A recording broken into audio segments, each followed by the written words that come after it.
Hi, it's Monday, February 17th, 2025. Today's entry in James's video diary. A lot of things have happened in the last couple of days. I managed to get from Minnesota to Kansas.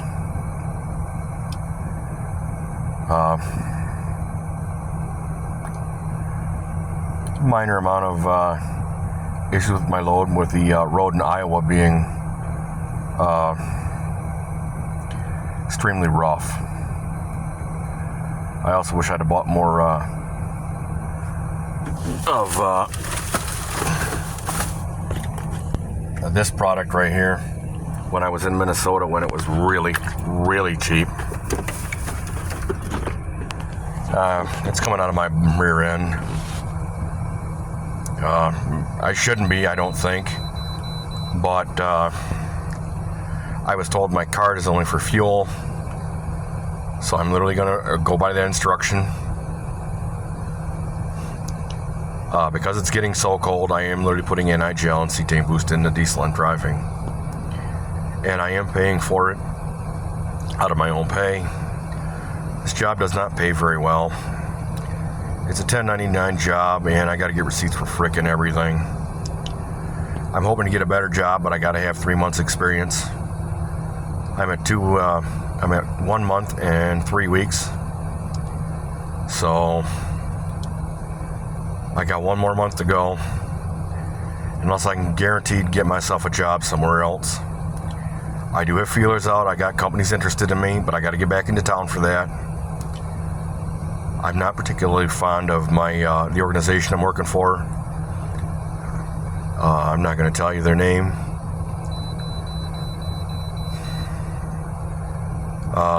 Their maintenance isn't very good. The truck I'm driving, if I were a DOT officer, I would literally shut it down for a massive amount of electrical problems.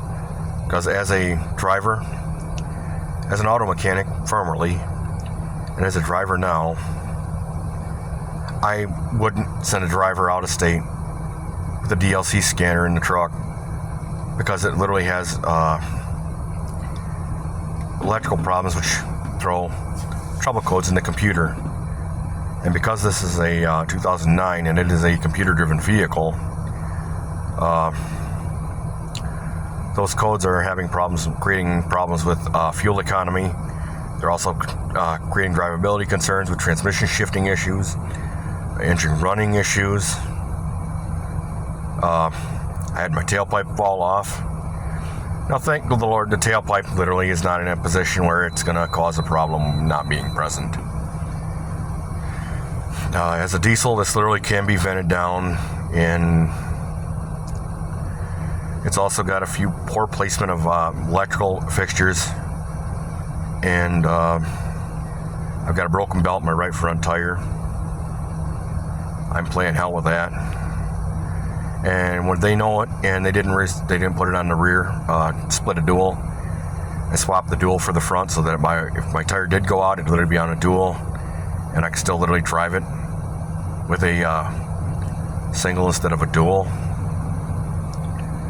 As an auto mechanic, this would have been my vehicle as an auto mechanic coming into my shop, that's the first fucking thing I would have done. If I literally could not find a problem, I would have rotated it to a rear dual so that I can literally still drive the vehicle, and literally drive the vehicle till the tire literally goes kaput. Now, the tire being in Michigan, and I'm quite literally currently in Kansas, if that tire goes, I'm going to have to pay for it out of my own pocket. I might get reimbursed for it. I don't know. I don't. My organization is not well. The policies aren't well thought out, and it's not to make the driver's life easier. If the boss literally would do that, make securement a standard situation, a relatively standard situation, minus customer loading specifics, and I have had one of those. The customer literally said, no, this is how we want it secured. I said, okay, look, the company I work for, because of DOT generally frowns upon chains. Not that we don't have them, not that I can't use them, but because the company generally runs straps for everything, chains are generally my last resort. Chains are the things I use if I don't have any other better option, unless the customer absolutely asks for chains to be employed. I'm running a high Class C or a low Class B. The difference between me and a Class A right now is air brakes and weight. Other than that, I'm a flatbed with a 40-foot trailer.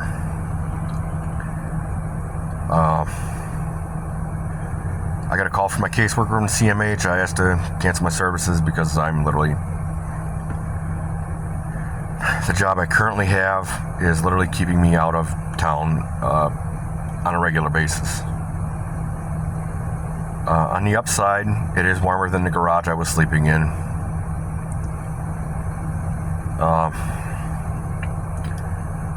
That and the 3 months of experience thing is probably the only thing that's keeping me at this organization. Because they literally have kittens when shit goes wrong.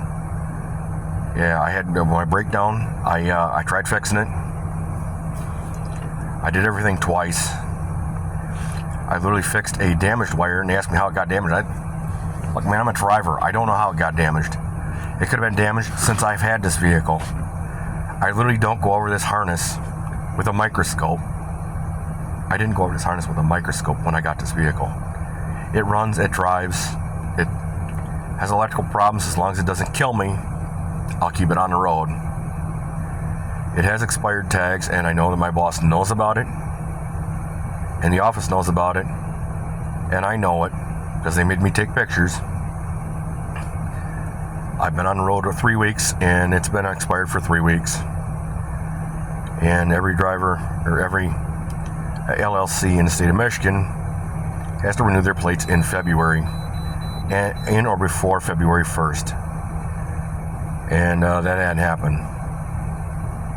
So I can't wait till DOT stop and they tell me, and I say, well, there's my text thread. It was in January. I literally told them. They literally made me take pictures. I literally keep a lot of things out of my log because I literally don't want them to know how smart I really am. And I'm not getting paid for diagnostics. I'm not getting paid to repair it. I'm not getting paid for my repair parts that I literally have. Things that I buy to literally keep the vehicle on the road. I'm not getting paid for air in the tires. I'm not getting paid to diagnose and explain common sense issues. I'm getting paid for load only. So all I'm doing is keeping the vehicle, bare minimum, on the road. And sometimes I've had to drive completely dirty because it literally had an electrical problem that I literally was not going to touch for fear of electrical fire, and because I didn't have the tools to properly do it in a way that affects common sense. Because the location of the electrical connection in question is an extremely terrible situation. For common sense, for salt and conductive issues of the road. I literally explained this to this person, and you literally have common sense. A little bit of common sense goes a long way, boss. Just like you said. Only I'm literally beating you over the head with it. I'm literally beating you over the head and showing you what the common sense is. Then I'm explaining to you why that common sense is like you're a 3-year-old. I've left a lot of businesses and jobs for that reason alone. I'm the low man on the totem pole. I'm not supposed to be the one that's getting trained. I am not paying to train Donna Andre and her crew at ABM worked in Gaylord to teach them how to use the materials they already had present, to explain the expiration date on vinegar buckets, how strong to make the vinegar buckets. McDonald's, Roscommon, explain to them how managemental leadership creates this adder of fun makes the work fun. It shows exactly who, what, why, and how corporate policy is the way it is, and why the franchise policy should have been literally in lockstep with it. And when I made requests for specific materials that weren't delivered upon by the manager, Caden, at that time, I'm sure she got fired. The minute somebody figured out there's no managemental leadership there. When I asked for chemicals to do freezers to make sure they weren't slippery, well, I didn't get them. Well, you should have used that. I would have. But I put in for the last 3 weeks to get that material. The last time I ran out of it. I literally have not had more delivered.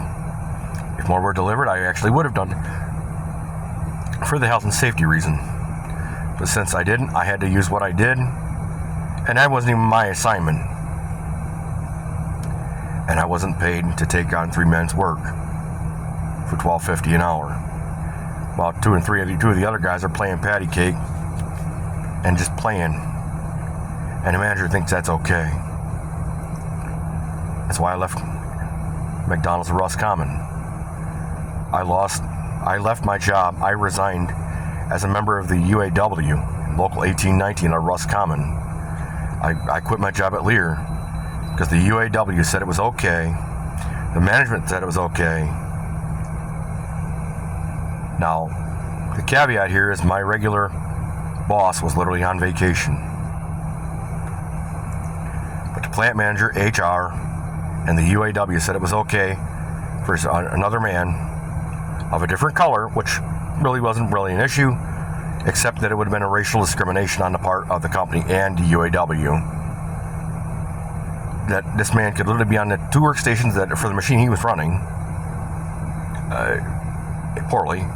I was on a workstation with the autistic kid. And the reason I was on the autistic kid is I literally had to, once I was drilled in that was an autistic kid, the guy's just not being a dickhead. I can work with that. I literally can train you. I can make you do this. I can make everything so smooth that we got records in the running of that machine. We went through 5 high-low drivers because they didn't want to work that hard. High-low is not specifically physically difficult. It's mentally difficult, and it requires a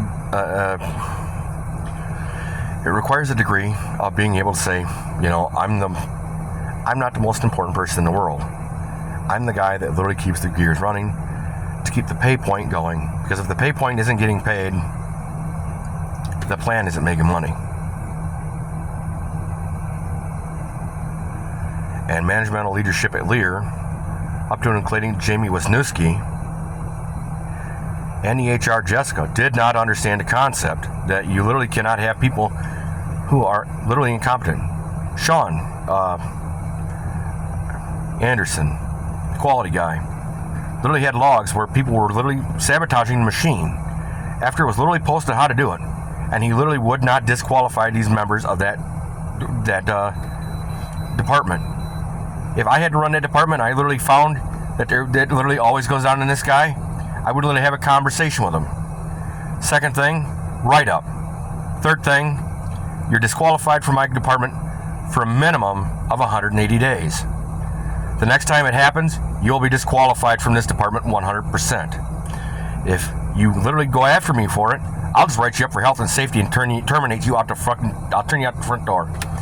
Because health and safety, you are literally destroying a machine. Destruction of that machine literally will cause that machine to come apart. And if it hurts people, as that machine can, and you're destroying company property, it's incumbent upon me as a leader to not tolerate that kind of behavior. If you literally cannot do the job you do not want to work, go. Get into a different department. Become somebody else's headache. Otherwise, I'm just going to have to disqualify you. And you will literally be blackballed from my department. I will literally not allow you to requalify. I will block you as a leader because I need a quality team. I need a team that will literally make sure that my quality product makes the pay point every single time. without fail. That way, when corporate comes in with other businesses trying to get contracts for our department, for our company, we literally can absolutely deliver. They will come to us and say, hey, the quality's excellent. We can bring you problems and you will solve them. Whether it be quality, whether it be engineering. The second part is you literally had to have a clean plant. If you literally have a clean plant with excellent quality, people coming into that plant will go, I want my product made here. They have excellent quality. They have excellent cleanliness. They have managemental leadership that is getting results. Regardless of how it happens, they're getting results. We will pay them to make that happen. Same thing with McDonald's. Went from a 6-month turnaround on the freezer. Now, I'm not the only factor that happened in that particular situation, but I'm one of the main factors that allowed that franchise to be sold for Frank. His 6 franchises sold. And I assume they made a hell of a profit for him to sell them.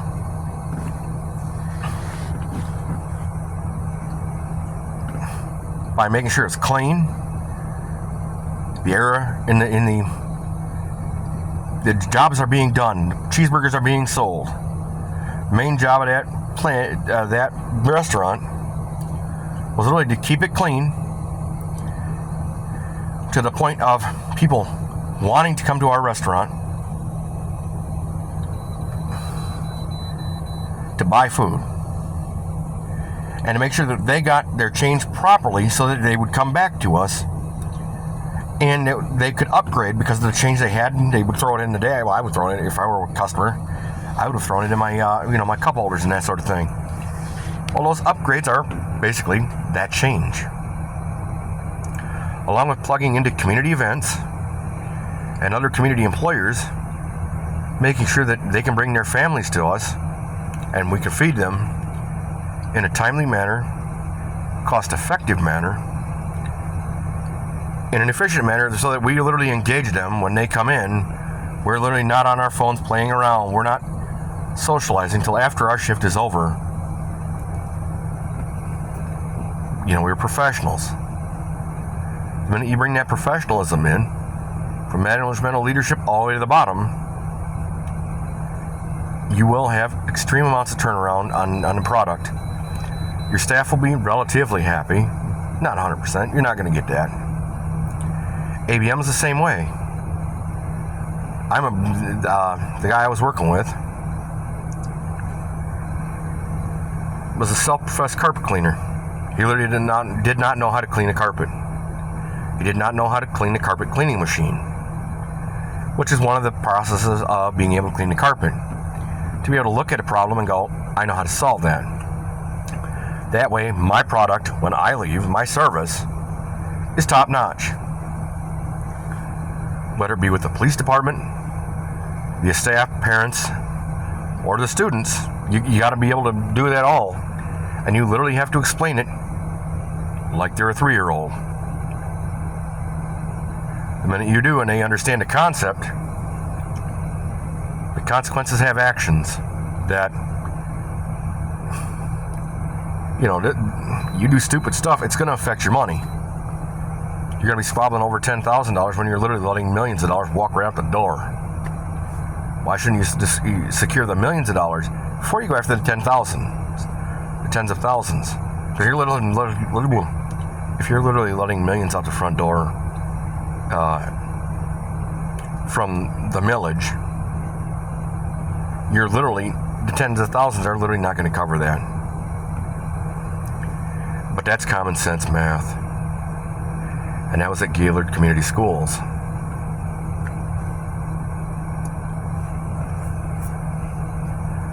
It's just like working at Sara Lee when I was a pie maker. I was a pie production associate, lowest man on the pole. I literally could control the migrant workers they had in there from other countries.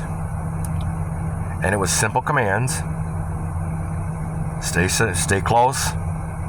Hold one, wait one, stay close. And you literally had to stay with them. or they would literally distract themselves, so you literally had to go looking for them. If you literally keep them together, the old hands, if they knew what the hell they were doing, would make short work of being able to do this. In addition to that, Pie Place does not have a maintenance department lead and leadership within the pie production department that literally understands results are what matters. If you know, there are expiration dates on all those materials. This is all time sensitive. If you literally cannot get good results, you will in fact close that plant in Traverse City, Michigan, 4317 Sabrant Road. It will literally close because you literally cannot. No company in the world can literally hemorrhage $6 million a month for fucking forever before it closes. It just won't. It's the same thing with Lear. They went from 2 plants, 3 shifts to 1 plant, 2-ish shifts. And they're constantly losing people because the people in power don't understand the concept of leadership. Well, I'm the biggest, baddest. You don't know what the fuck you're doing. You literally can't do the job well. And you're complaining about the resultant consequences of your actions.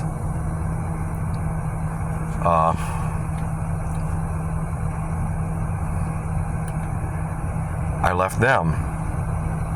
I tried to go to Munson, but health and safety, their occupational health and safety did not want me to build forward in the maintenance department, to build forward and build relationships, professional relationships, to be able to build myself into using their mental health people to build my life, and to use relationships that I would have built with other staff members as I'm cleaning their areas, to be able to get a referral to someone, to have an incidental contact or an incidental introduction, or to work around them enough where they become the person, because they're qualified by my qualifications. They're obviously qualified by the hospital qualifications, and we literally build our life together and build a better hospital, a more inclusive hospital, a hospital that literally would have been able to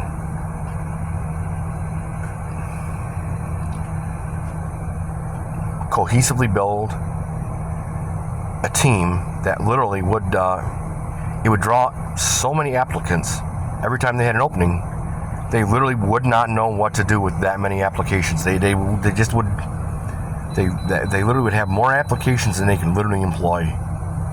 They could completely staff absolutely everything, and they'd still have way more applications than they could build. Same thing with McDonald's. Same thing with Sara Lee. You know, it's managemental leadership. It's one of the reasons I want to get away from the organization I'm with, because I literally have to point out how fucking stupid they are. I have to point out rules of things like thermodynamics. Well, you got gel diesel. I don't have gel diesel. Why? Because the vehicle I'm running has a 35-gallon tank. Now, I know this because I literally had it on empty, and I almost had to have it pushed into the fuel islands. And it literally took 34 gallons. So it only had to have a gallon and a half, maybe 2 gallons of diesel left in it to make it into the diesel islands that day. So when I add 31 gallons to the tank in less than 2 hours, with the temperature over 20 degrees Fahrenheit positive, the diesel wouldn't gel that fast. It's too close to the freezing point of water.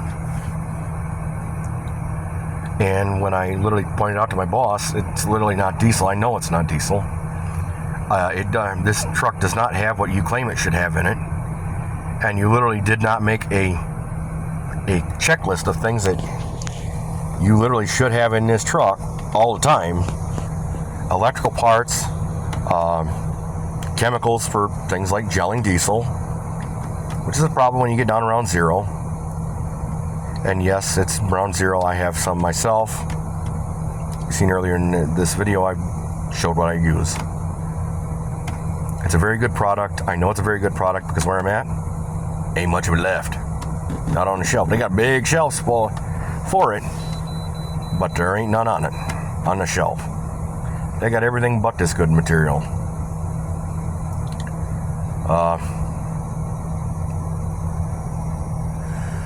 I need a haircut. Hope I can find my trimmers when I get back into Saginaw. I hope I can start making my my bills so that because I can't joyride this thing, it's logged.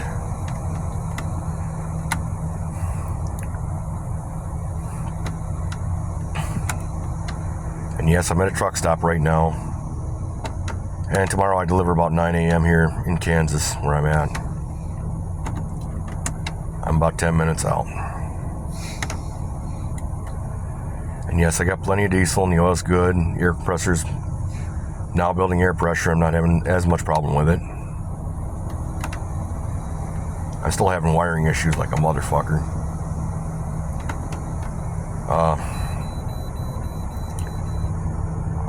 I hope to teach a Facebook friend that's local to where my home base in Saginaw how to build her YouTube channel so that she can start making money and start getting herself in a different seat on the struggle bus, maybe even getting off. I don't know the answer to that one, but she's relatively in my age. She's Nora of the Nora Brzezowski Massage Center in Saginaw. Also holistic healing, apparently, according to the advertisement I've seen.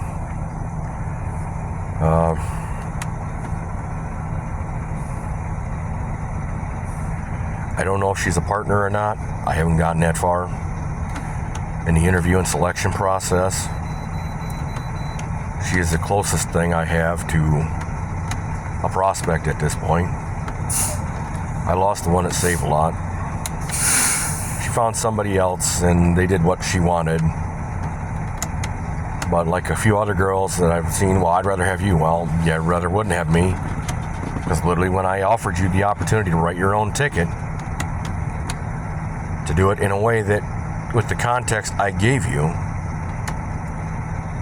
you literally won't do that. And you have to have it your way. The minute that happens, that goes to I can't do that. I'm not going to be subject to a liar who's literally going to cheat on me. There's going to be BBD material all the way around. Cheyenne Plu is the same way.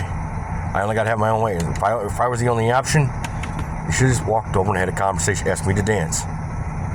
When we were at the bar, you literally should have asked me to dance. I don't drink. Don't expect me to approach you and think that, well, I automatically win. Walk over. Put your body in your pocket. Make your body not the option. Not the only thing. That's why a lot of marriages break up. They base it on the body of the girl. Now that girl is going to change. That body's going to change over time. From 20 to 70 or wherever it is. That body's going to change. I'm paying for a 20-year-old body. I don't have a 20-year-old body. That's cheaper for me to get a 20-year-old body. I want what I was paying for. I paid for your youth. And I still want youth. I've seen it many, many times. I've seen with some girls that you're the one that got away. Well, I'm the one that got away just because you had a bad approach. Poor timing, bad approach. And I'm thinking of Laura Hart, where I literally had to tell her, look, I think what you're doing is an emotional affair, and if it leads to a physical affair, this is what's going to happen. This is going to be the consequences of your actions. Do you really want to lose the things that because I don't see you regretting what you've done, what you've built.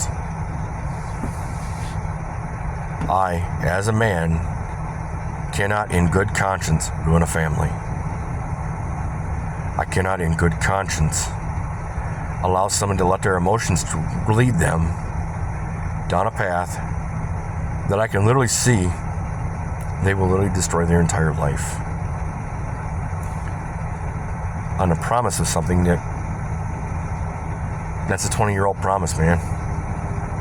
That's a 30-year-old promise. You want to atone for crimes that aren't yours. Instead of saying, I heard what happened to you. It's like I said to Nora, I see you have a past. And I apologize for those things that have happened to you. I acknowledge you have a past. And I expect that you will acknowledge I have a past. You will apologize for them. You will not atone for the criminal trespass and the sins that were committed by others. Your penance, you don't have to atone for that. And you're not going to expect me to atone for the sins of your past, for the sins of others. It's been my policy for the better part of 30 years.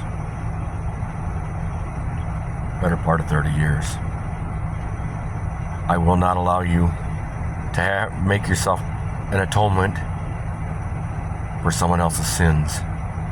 If you want to have a situation here on your own merits, say, I apologize for what happened. I heard what happened.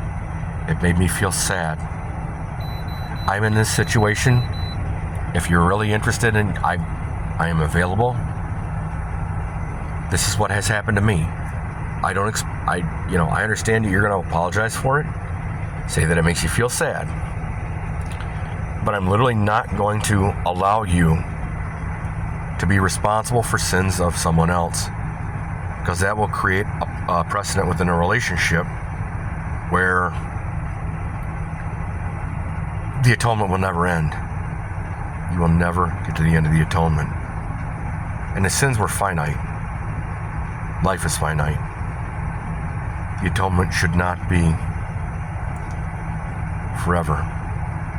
It's not how you should base a relationship. And I try not to. I try to base it on logic, common sense, do it like a business deal. It's a multi-billion-dollar business deal. Your partner really is. Your partner could make you because of that's your support system. I've turned down an $11 million deal. And the only reason I know it's $11 million is a year later that this person had offered me the deal as an owner finance takeover of a business, did an accounting because they had a thief. They caught a thief. The thief had over $3 million in unmoved merchandise. He had over $11 million on site, not including certain pieces of equipment that literally were not accounted for. Vehicles, for instance, that belonged to the business, or had once belonged to the business, or were being used by the business. $11 million. I couldn't take that offer because I literally did not have the support system that would do it. He tried building one, and they said, well, I'm automatically the one who wins. No. I got to be the one that wins. You got to be the one that takes a team for me. You're going to be my straw man.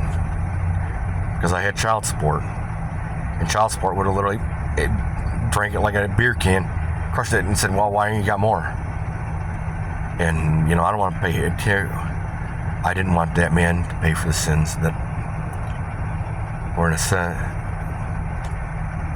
were mine. I don't want him to pay for that. That's why, Dennis Schramm, I turned you down. Dead flat. That girl later approached me. I said, you know why I turned you down? You literally refused to do it my way. You literally refused to bond with me in the ordinary. You want to do it always extraordinary, and all your friends are men. I don't share. I'm not going to share. If I'm going to be paying and having to take on the responsibility of an $11 million deal, I literally cannot fucking share. Because I'm literally not paying for another man fucking off. I'm not paying for him to have his jollies. That's what happened with Patricia Bailey. She used me for the hard work and gave all the good stuff to Johnny something or other out of Claire. By the time she literally clued into the fact, she literally had the recipe. She literally had the opportunity for 3 years to have saved me money. Almost $1 million. I had spent almost $1 million. It literally wasn't $1 million, it was like $150,000. But still, I literally had to work 3 times over for that money to get those tools, to build the reputation of being able to do it right the first time, to have the reputation, if you ask me for something, whether I can do it or not, I find a way to manifest that object or item or service. Same thing that happened with Irene Kaufman. Well, 3 years later, I want something I was offered 2 years ago. Unless you're literally going to be specific about what you want. I'm not a mind reader, and I'm at the end of where it's too late. You're almost a year too late to be able to do that. Bullshit like that. I didn't have the resources I once did. I walked away from home that week with literally mom and dad's house with a dirty laundry basket and enough tools, barely, to do the job I was doing. Not what I had and what I was using before. My mother, well, I am, but I'm gone, and I'm not accountable for that. That's not my responsibility. Bitch, if you were held accountable to the standard, you violated my renter's rights, you violated my civil rights. You coerced me into shopping sprees that literally made you fucking feel good. They literally did me no good. And the items they were meant to replace are still in service. And the one I had literally went out of service when I left. I literally could not get a quality product. I had to get where you got a discount because it made you feel important. So you could shit through somebody else's money because you shit through all your own, and you literally, I gotta keep shitting through money. I'm a decider. Instead of saying, hey man, I didn't know that. Well, you literally shouldn't have fucking done what you did. You literally should not have done what you did. You violated me multiple times, Kayla. Roy, you violated me too. You shit on your own product, and then you cry it's my fault that you shit and broke your shit. You broke your equipment. It's somehow my fault and responsibility to pay for your actions. You need to pay for your own actions first. You need to own up as an adult to what you actually did and what you actually should have done, and to the legal standard. You literally, if I had to go to a judge and I brought the evidence, you came with the evidence, I would literally have to explain it, and I would break it down like a 3-year-old. Then I would ask for your lifetime incarceration for the next 20 plus years of your life. And at your age of 70 plus years, you literally wouldn't make it out alive. You would spend the twilight years of your life in prison without any money, no home, no clothing, but what the state issued you. In a cell, being told what to do by corrections officials. And you would have to abide by those rules. And when you didn't, the consequences would be immediate and severe. Now, I'm not a bad guy. I try not to be. I try to help people when I can. This isn't to say that I don't have my limits. I do. And I work for a lot of people who literally can't do the job until it literally has to get spelled out to them. Well, you literally, if you did this, this would go better. If you did this, this would be the result. A plus B plus C plus D. And you literally don't know this? How the fuck did you get out of preschool? How do you not kill yourself doing what you're doing? With the ego flexing on me. Stop ego flexing. I literally have 3 months with the license. I've done a lot of things dirty. I've done a lot of things where it's, here's the keys, go do it, kid. Here's the machine, go fix it. Here's the problem, solve it. I literally can. I'm extremely intelligent.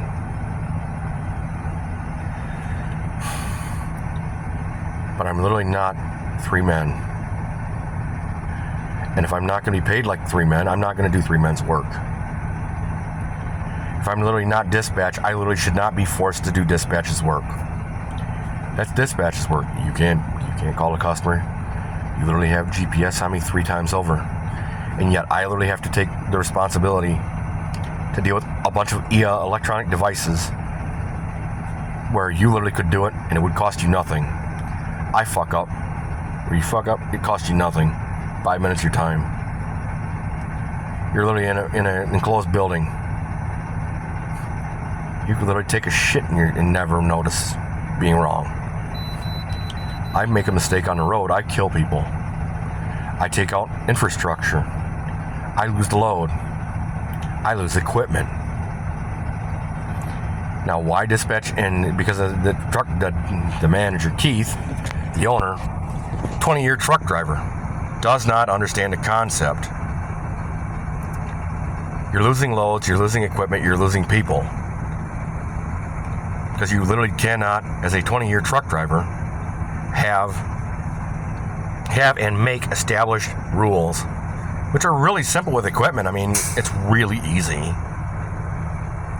It's more of a pain in the ass to write it. It's more of a detention type thing. School detention, like writing an essay.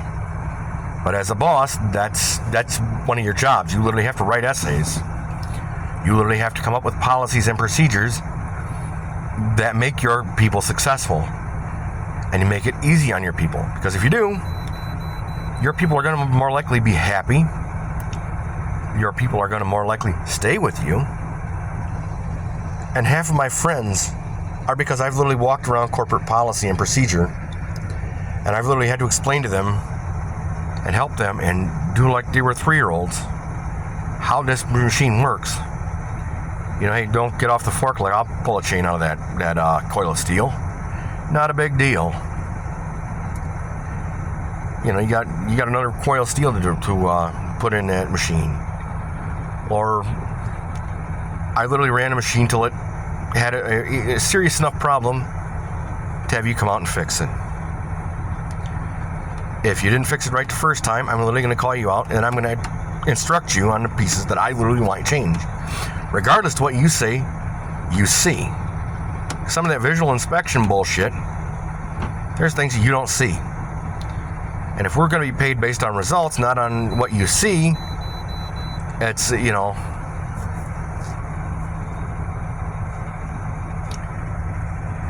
if you made it this far in, I thank you for watching. I hope you subscribe, but you don't have to. I would like likes and comments, like any content creator. Hope I can pull a couple more from some of these big content creators coming off and they're moving on. Maybe I can pull a few and go live so I can see what that's about. As always, if you have a problem, comment, or concern, please put it in the comment section below. And as always, be well.